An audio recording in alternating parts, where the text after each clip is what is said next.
Aujourd'hui, lors de cette table ronde, effectivement, il y a beaucoup de partenaires qui sont présents. C'est une chance parce qu'on a l'occasion d'échanger avec effectivement les fabricants, les distributeurs. Il y a un focus sur l'activité en général, l'activité de nos métiers. Je trouve qu'on a un déficit très important de connaissance de notre profession, en sachant qu'on a un rôle qui est fantastique normalement dans le cadre du projet gouvernemental qui est de faire de la rénovation énergétique dans le cadre du plan climat. Et donc moi le fait de participer à cette table ronde, c'est de prendre conscience tous ensemble de ça. Le fait qu'il y ait donc plusieurs disciplines représentées fait que les débats sont forcément plus riches. La table ronde nous permet de sortir de notre contexte professionnel au jour le jour, de prendre un peu de respiration. Je pense qu'il y a toujours des visions communes, de servir nos artisans, de servir nos clients finaux le mieux qu'on puisse. Donc, le virage digital, les problématiques de déchets, les problématiques effectivement de la RT 2020 va nous obliger à nous transformer. Je trouve que c'est du coup très intéressant parce que c'est complètement transversal et nos problématiques sont reliées et impactent le marché. Il y a un artisan en plus qui utilise les réseaux sociaux en fait pour exister et effectivement après il y a la CAPEB, la partie aussi plus sur le développement durable, etc. qui est là. On m'a bien laissé la parole et ça j'ai beaucoup apprécié parce que c'est pas souvent le cas.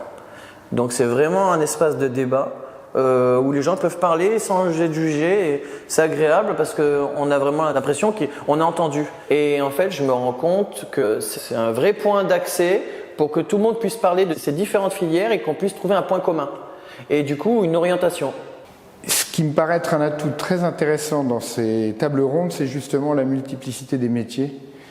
Puisqu'on va parler développement digital, on va parler REP, environnement, et les intervenants choisis sont qualifiés pour bien nous alimenter. Et les échanges, selon les avancées des différentes sociétés présentes, nous permettent d'avoir des échanges très constructifs. On est dans un monde qui bouge, qui va très très vite.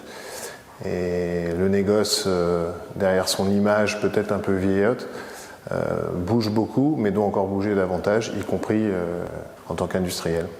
Donc là, pour le coup, la table ronde qui nous réunit aujourd'hui est fondamentale et il ne faut pas que parler, mais il faut agir et c'est agir surtout en commun. Effectivement, les évolutions sont nombreuses en matière de négoce traditionnel. C'est une table ronde, mais pour autant, il y a de l'échange, le fait de prendre des contacts et avec les acteurs majeurs du marché qui étaient autour de la table, j'ai trouvé que vraiment l'approche, il n'y a pas de barrière et c'était très intéressant de participer aujourd'hui à cette table ronde négoce. On s'enrichit au contact des autres. Notre 5e table ronde négoce confirme le fait que c'est un événement et que les gens aiment beaucoup se rencontrer parce que c'est un lieu de dialogue et d'échange qu'ils n'ont pas ailleurs.